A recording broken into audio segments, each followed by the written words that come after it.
조합제 TV 시청자 여러분 안녕하십니까? 8월 12일 오후 5시 반입니다.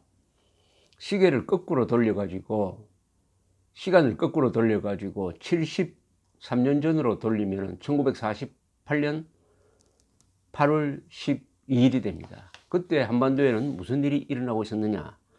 바로 소련군이 8월 9일 만주로 쳐내려오면서 일본의 관동군을 격파하고 바로 73년 전 오늘 소련 해병대가 한북 웅기와 나진항을 장악합니다.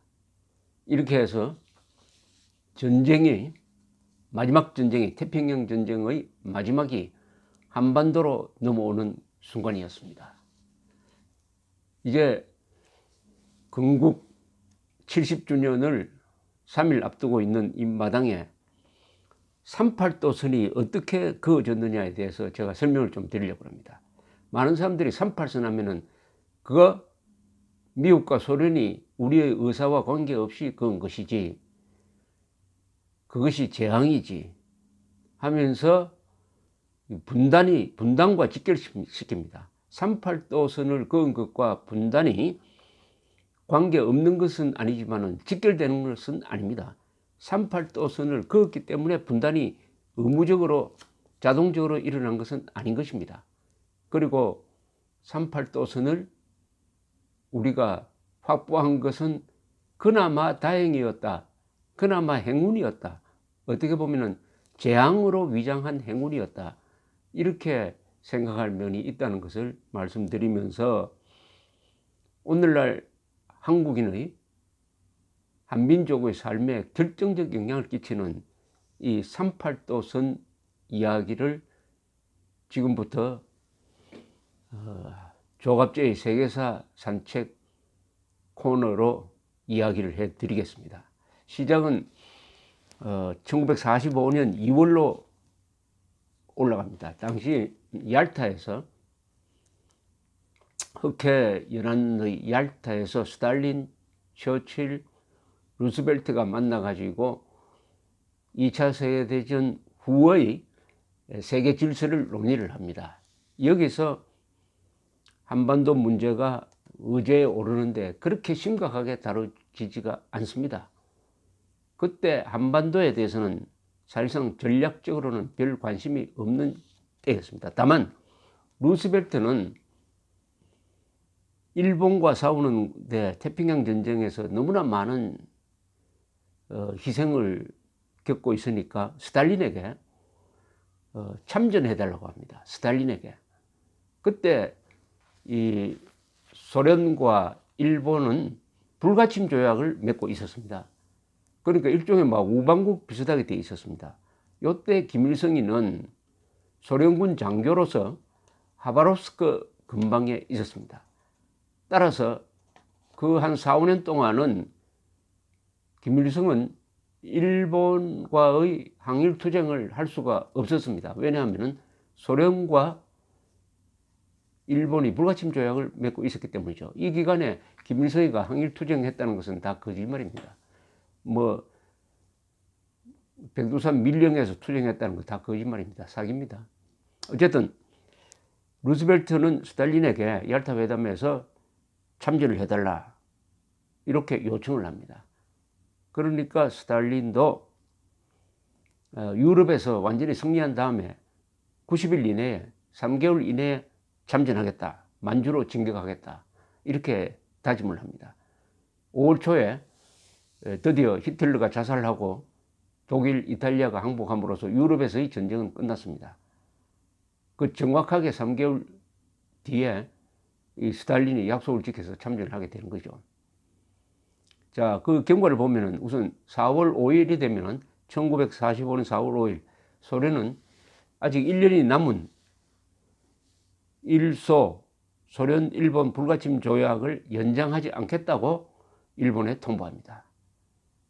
스탈린은 이때부터 이제 작전 계획을 세웁니다.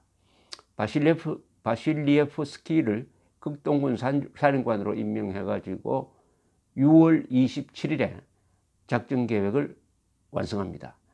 만주, 요동반도를 주된 목표로 하고 북한의 함북, 라진, 운기, 청진을 점령하기로 합니다.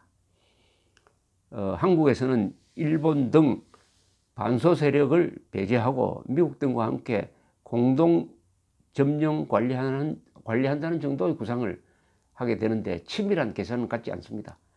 우선 관동군을 만주에서 격파하는 데 주안점을 두었습니다.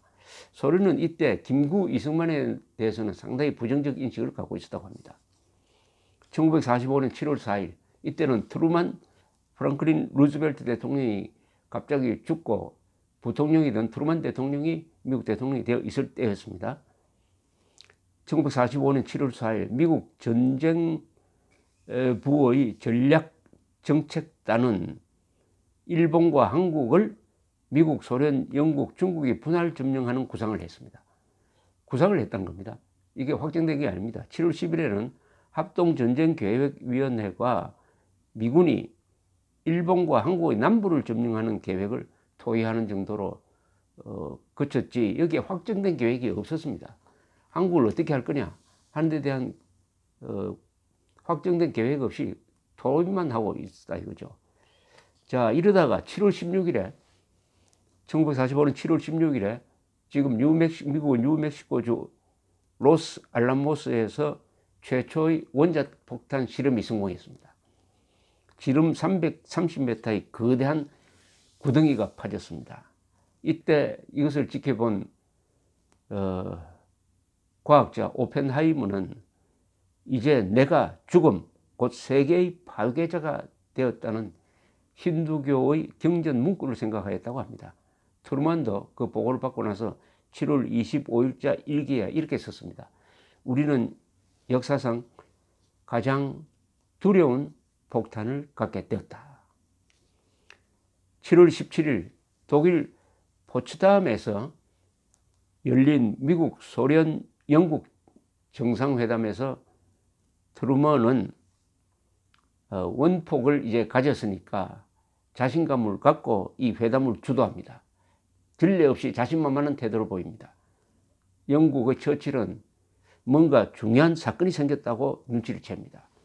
그 다음날 7월 18일 아침 점심을 트루먼과 처칠이 같이 하는데 여기서 트루먼은 처칠에게 원자폭탄 시험에 성공했다고 알려줍니다. 이걸로 전쟁을 끝낼 수 있다라고 자신합니다.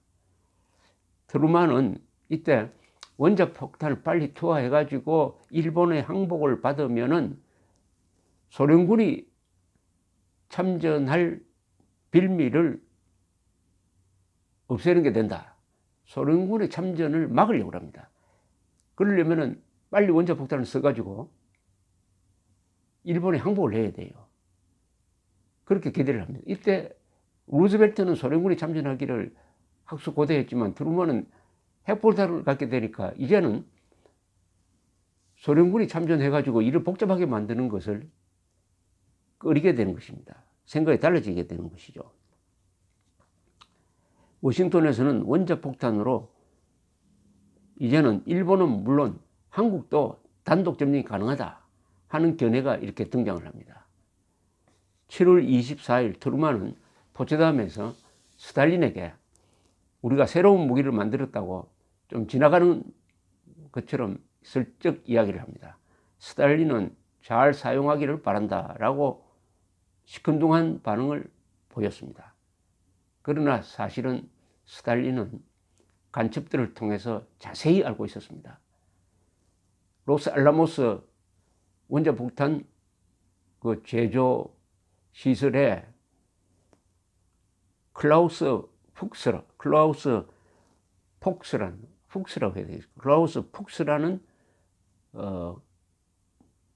간첩이 들어가 있었습니다. 당시에는 영국 사람이었습니다. 그리고 워싱턴 주재 영국 대사관에 소련 간첩이 있었습니다.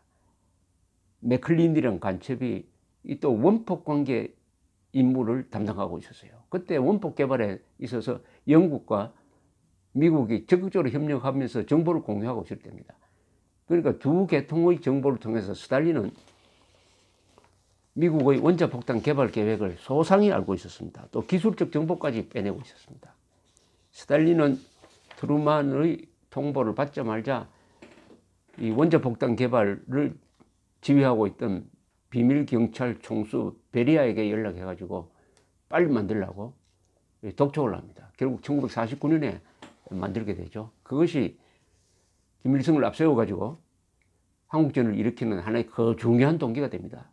이 원자폭탄이 한국의 운명을 결정한 겁니다. 사실은 지금 북한의 원자폭탄이 앞으로 한국의 운명이나 북한의 운명을 어떤 식으로 결정할지 어쨌든 결정지일 겁니다. 1945년 8월 6일 아침에 리틀보이라는 별명을 가진 우라늄 원자폭탄이 히로시마에 투하되었습니다. 약 10만 명이 죽었습니다. 자, 이때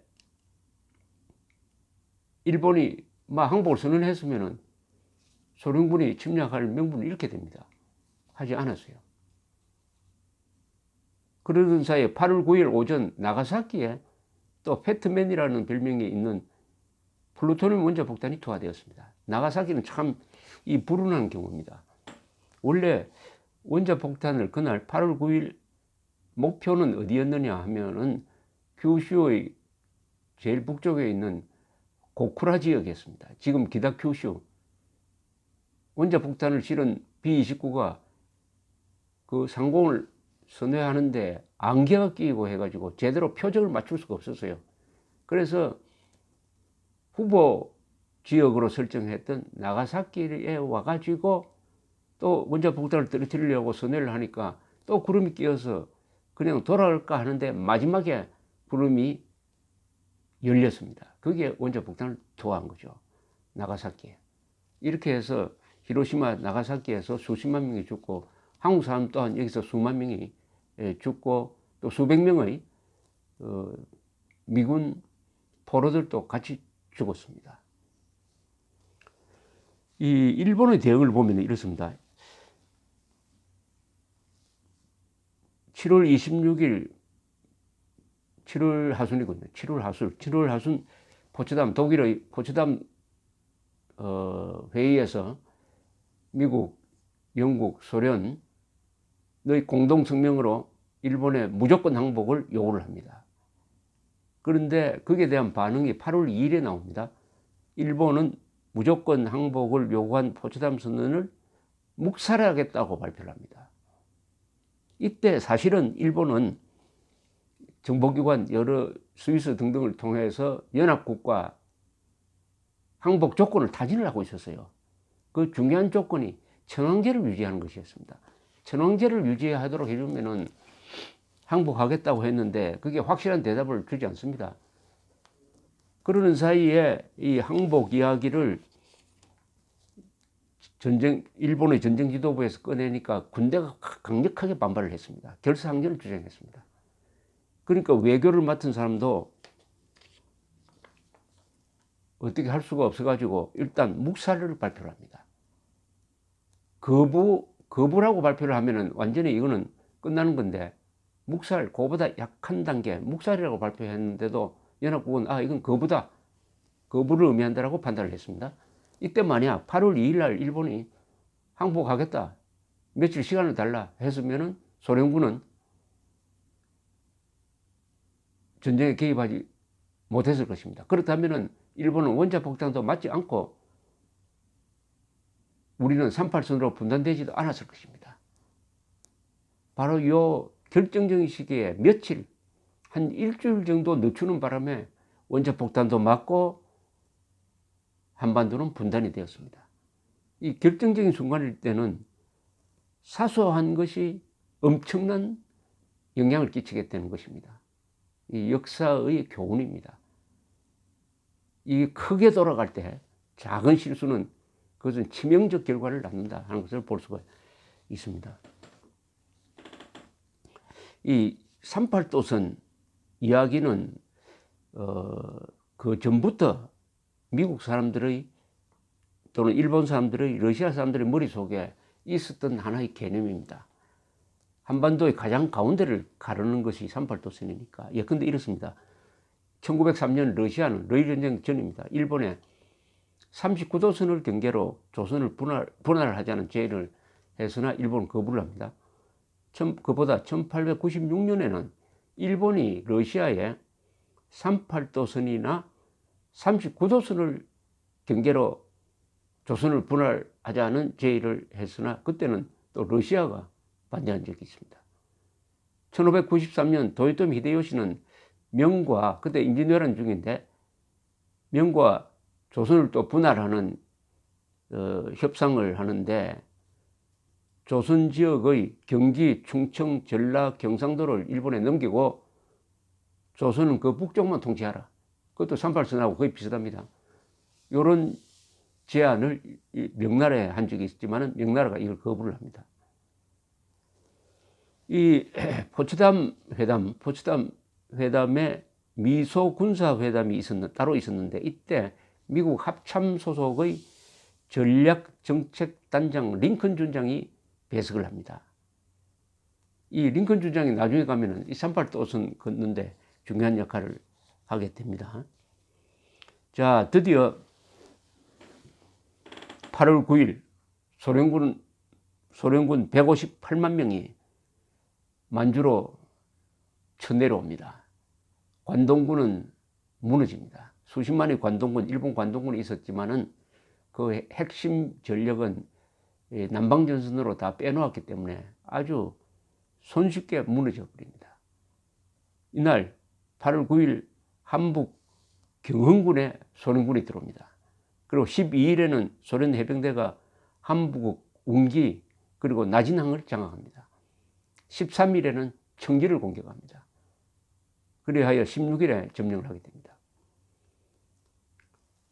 이 두 방의 원자 폭탄을 맞고 소련군이 진격을 개시한 8월 9일 도쿄에서는 천황궁궐의 방공호 안에서 8월 9일과 10일에 걸쳐서 최고 전쟁 지도자 회의가 열립니다. 스즈키 총리는 항복을 하자고 합니다. 그러나 군부는 결사항전을 주장합니다. 결국 소화천황, 지금 천황의 아버지죠. 소화천황은 견딜 수 없는 것도 견딜 수밖에 없다 하면서 항복을 결단합니다. 천황이 결국 항복을 결심합니다. 8월 10일입니다.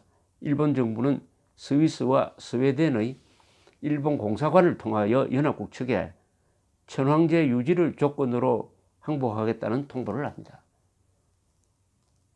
그날 정오에 도고 일본 외상은 일본 주재 말리크 소련 대사에게 항복 결정을 했다고 직접 통보합니다. 이렇게 해서 스탈린은 트루만보다 한날절 먼저 일본이 항복할 것이라는 것을 알게 됩니다. 그러나 전투는 계속됩니다. 항복이라는 것은 확실한 약속이 있어야 그게 휴전으로 구체화되는 것이죠. 8월 10일 오전에 트루만 대통령은 워싱턴 시간입니다. 8월 10일 오전 트루만 대통령은 일본이 항복하겠다는 통보를 받은 직후에 긴급 강요회의를 소집합니다. 일본의 항복 제안을 받아들일 것이냐 마느냐로 이제 토의를 하는데 번서 국무장관은 일본이 요구하는 천황제 유지는 받아들일 수 없다고 반발하지만은 스팀슨 전쟁장관, 이때 전쟁장관은 육군장관입니다. 이때는 미국에 국방부가 없었습니다. 각 상군이 따로 놀았어요. 공군은 해군에 소속되어 있었습니다. 스팀슨 전쟁장관, 포레스탈 해군 장관이 일본의 항복 제의를 수락하자라고 이야기를 합니다. 수락을 건의합니다. 그래서 트루만은 일본의 항복을 수용하기로 결정을 합니다. 이 자리에서 미국이 한국 전역을 점령하여야 한다는 해리만 등의 건의가 있었지만은 트루만은 미군이 전개되는 데는 시간이 걸린다면서 한반도는 분할 점령해야 한다는데 원칙을 세웁니다. 그때 가장 가까이 있었던 미군은 오키나와에 있었어요. 오키나와에 아주 한 10,000명 이상이 죽는 격전을 통해서 겨우 오키나와를 점령한 상태였습니다. 그런데 가장 가까이 있는 소련군은 이미 당시에는 함경북도 지역에 들어와 있었습니다. 한반도를 미군만이 점령한다는 것은 이미 불가능하게 되었어요.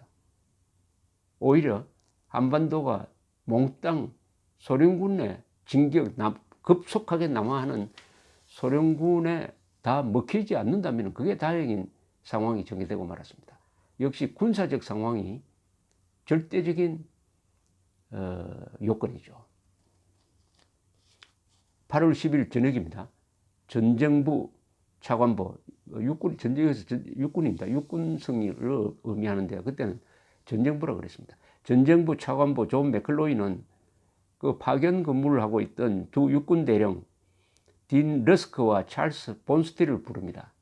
그래서 한반도에 미군과 소련군이 분할 점령할 수 있는 선을 한번 그어보라고 합니다.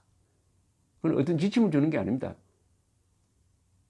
미군과 소련군이 한반도를 어떻게 분할해서 점령할 것이냐 선을 한번 그어보라고 그래요. 딘 러스크는 나중에 국무장관이 되는 분이죠. 그리고 찰스 본스틸은 나중에 유엔군사령관, 주한미군사령관이 되는 사람입니다. 한반도와 아주 평생 관계를 갖게 되는 두 대령이 지침을 받고 옆방으로 갑니다. 그 지침이란 것은 간단합니다. 가능한 넓은 지역을 확보하라. 그러나 미군의 능력도 고려를 해야 된다. 이렇게 된 겁니다. 두 대령은 옆방으로 들어가서 내셔널 지오그래픽 잡지가 있지 않습니까? 내셔널 지오그래픽의 한반도 지도를 보면서 맨 가운데 있는 38도선을 분할 점령선으로 결정합니다. 한국인의 운명을 결정하는데 30분밖에 걸리지 않았다고 합니다. 러스크의 회고에 의하면 38도선 이남에 서울과 부산항이 있다는 점이 크게 고려되었다는 겁니다. 2대 도시가. 또 38도선은 조선군 사령부와 만주주둔 일본의 관동군 사령부의 관리 경계선이기도 했습니다. 따라서 항복을 받기에도 아주 좋은 조건이었습니다. 이렇게 해서 차관보, 전정부 차관보 맥클로이는 8월 12일에 열린 국무부, 전정부, 육군입니다. 국무부, 전정부, 해군부 조정위원회에 38도선 분할안을 내어놓고 토의를 합니다. 해군은 39도선을 주장하는데 여기에 있던 링컨 준장, 합참 소속의 전략 정책 단장인데 이 사람은 과거에 소련과 접촉을 해본 적이 있어서 이 관계에 잘 아는 사람이었어요. 링컨 준장은 39도선은 소련이 받지 않을 것이다 라고 반대를 합니다. 그래서 38도선을 선으로 하기로 결정을 내립니다. 이 전략조정위원회에서 8월 14일 날 스팀슨 전정부 장관과 포레스달 해군부 장관은 일치된 의견으로 38도 분할 점령안을 트루만 대통령에 건의해서 재가를 받습니다.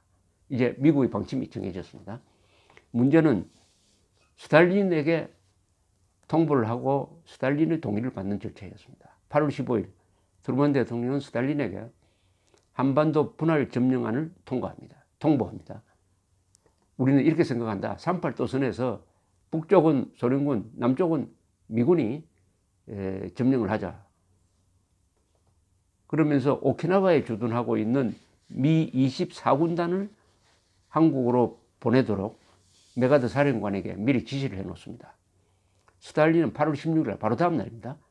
미국의 제안을 수락합니다. 이때 워싱턴은 깜짝 놀랍니다. 며칠 더 생각할 줄 알았는데 적극적으로 받아버립니다. 이것은 정말 한국으로서는 행운일 수가 있습니다. 왜냐? 스탈린이 그때 그렇게 복잡하게 할 것 없다. 이미 북한 쪽에 우리 소련군이 들어왔으니까 이제 부산까지 가겠다. 한국은 우리가 점령을 하겠다. 이렇게 미국 측에 이야기하더라도 미국이 반대할 수가 없었어요. 병력이 근처에 없으니까. 그만큼 또 한반도를 중요하게 생각하지도 않았습니다. 그런데 스탈린이 그걸 받아버렸습니다. 스탈린이 왜 이렇게 받았느냐? 이 스탈린은 38도선 제안을 받으면서 소련군이 지금 사할린 옆에 있는 쿠릴 열도, 사할린 그리고 홋카이도의 북반부를 점령했으면 좋겠다. 이렇게 카운트 오버를 합니다. 제안을 미국에 하는 거죠. 이렇게 해서 일단 38도선 분할 점령은 이제 합의가 되었습니다. 그럼 왜 이렇게 스탈린이 쉽게 받았느냐 하는 것은 나중에 학자들이 이렇게 추리를 합니다. 그때 스탈린의 주된 관심은 일본을 분할 점령하는 것이다. 즉 일본의 지금 북해도 홋카이도 정도는 분할 점령을 해야 되겠다. 왜냐하면은 러일 전쟁 때 일본에 진 것이 제정 러시아가 무너지는 한 원인이었습니다. 그래서 소련 사람들에게는 이 일본 공포증이 있었어요. 그것을 확실하게 끝내려면은 일본을 분할 점령하는 것이죠. 말하자면 독일을 분할 점령했듯이 그렇게 하려고 하는데, 그러면은 한반도에 대해서는 그만큼 관심이 적었다는 겁니다. 한반도에서는 미국이 하자는 대로 다 받고 그 대신 일본을 분할 점령하도록 하는데 주력하자, 이렇게 전략적 판단을 했다는 것입니다. 그런데 미국은 스탈린이 그토록 원하던 일본 분할 점령 관리를 받아들이지 않습니다. 그때서 스탈린은 생각이 달라집니다. 어떻게 달라지느냐? 바로 1945년 9월 20일 8.15 한 달 후죠. 한반도를 분할해야 되겠다. 38도선을 단순한 분할 점령 정도로 만드는 게 아니라 소련 군사력으로 확보한 북한 지역에 친소 공산 정권을 세워야 되겠다 하는 결정을 합니다. 그리하여 9월 20일 안토노프 육군 참모총장과 스탈린 소련군 최고사령관이 공동명의로 연해주 군관구 및 북조선 주둔 소련군 사령부에 지시를 합니다. 그 지시문은 1993년 2월 26일자 일본 마이니치 신문이 그 전문을 공개를 했습니다. 이 지시의 핵심은 뭐냐? 소련군이 북한에 부르주아 민주주의적 정권을 수립하라는 지시였습니다. 이것은 무슨 뜻이냐면 공산 세력이 중심이 되어가지고 비공산 세력을 묶어가지고 민주정권이라는 허울을 내세워가지고 공산당이 주도하는 북한 정권을 수립하라, 친소 북한 정권을 수립하라는 명령을 내려보내는 겁니다. 여기서 바로 38도선이 금단의 선이 되고 분단이 확정돼 버립니다. 바로 이 지시입니다. 9월 22일, 8월 15일 한반도가 분단된 게 아닙니다. 9월 22일 스탈린의 이 지시에 의해서 한반도가 분단되었습니다. 왜냐? 북한 지역에 친소 정권을 만든다, 즉 김일성을 앞세워가지고 괴뢰 정권을 만든다 하는 결정을 함으로써 아무도 스탈린의 그 명령을 바꿀 수가 없었습니다. 이 한국공산주의 연구 전문가인 이정식 교수는 이렇게 썼습니다. 이 스탈린의 지령은 한반도 분단을 고착시키는 것이었다. 남북의 재통합이나 민족 재통일을 위한 모든 논쟁과 노력을 허구적인 것으로 만들었다. 이 지령이 있었으므로 그 뒤에 통일 노력을 아무리 해보았자 그것은 이미 북한의 공산 정권이 들어선다는 그 전제를 바꿀 수가 없었다, 이런 이야기죠. 그 뒤에 통일정부를 수립하기 위한 김규식의 노력은 스탈린과 김일성에 이용당할 수밖에 없었다는 이야기입니다. 스탈린의 명령은 첫째, 38도선을 군사분계선이 아니라 이제는 영구분단선으로 굳히는 방향으로 집행되기 시작했습니다. 소련군은 주한미군의 38도선 자유왕래를 논의하자는 제안을 거부합니다. 교통과 통신도 차단합니다. 따라서 38도선이 한반도를 분단시킨 책임은 전적으로 스탈린에게 져야 합니다. 이승만만이 이 상황을 정확하게 보았습니다. 이승만이 이런 스탈린의 지시가 있었다고 당시에 알지는 못했지만은 이미 북한 내 소련군이 주둔함으로써 이제 우리는 남아있는 38도선 남쪽에만이라도 자유민주주의 공화국을 만들어야 한다. 그리고 힘을 길러서 북한의 동포를 해방하는 통일을 해야 한다 하는 이른바 단독정부 수립을 주장하게 되는 것이죠. 그것은 북한에 이미 친소 정권이 섰으니까 우리도 정권을 만들어야 먹히지 않는다는 너무나 당연한 이야기고 현실적인 이야기고, 그게 바로 오늘날 대한민국을 만들었습니다. 그 대한민국이 성장해가지고 이제는 북한을 흡수 통일할 수 있는 모든 조건을 다 갖추었는데 북한이 딱 핵무기를 가지고 있습니다. 핵무기. 원자폭탄에 의해서 한국이 해방됐는데 이 김정은의 핵폭탄, 원자폭탄에 우리가 비겁하게 대응하다가는 김정은의 원자폭탄 때문에 한반도 한민족 전부 다 5천만 남한 거주 한민족까지 다 다시 노예로 돌아갈 수도 있는 이런 상황에서 문재인 대통령은 1945년 8월 15일만 기념하고, 즉 해방된 날을 기념하고 우리가 건국한 날을 기념하지 않겠다고 합니다. 해방된 것은 미국의 결정적인 도움으로 해방된 것입니다. 피동체입니다. 우리는 주도권을 잡지 못했어요. 그러나 48년 8월 15일은 건국한 날입니다. 바로 우리가 주어입니다. 한민족, 한국인이 주어가 돼가지고 건국한 날인데 그것이 더 위대한 날 아닙니까? 그런데 대한민국, 이 성공한 대한민국의 생일을 인정하지 못하겠다. 1948년 8월 15일 건국을 인정하지 못하겠다고 대한민국 대통령이 선언했으면은 대한민국과 문재인 정권은 이혼하겠다는 이야기 아니겠어요? 이혼. 어쨌든 38도선이 만들어진 과정을 이렇게 훑어보면서 우리 한국인이 주도적으로 뭘 할 수 있는 상황이 아니었다는 것을 알 수가 있습니다.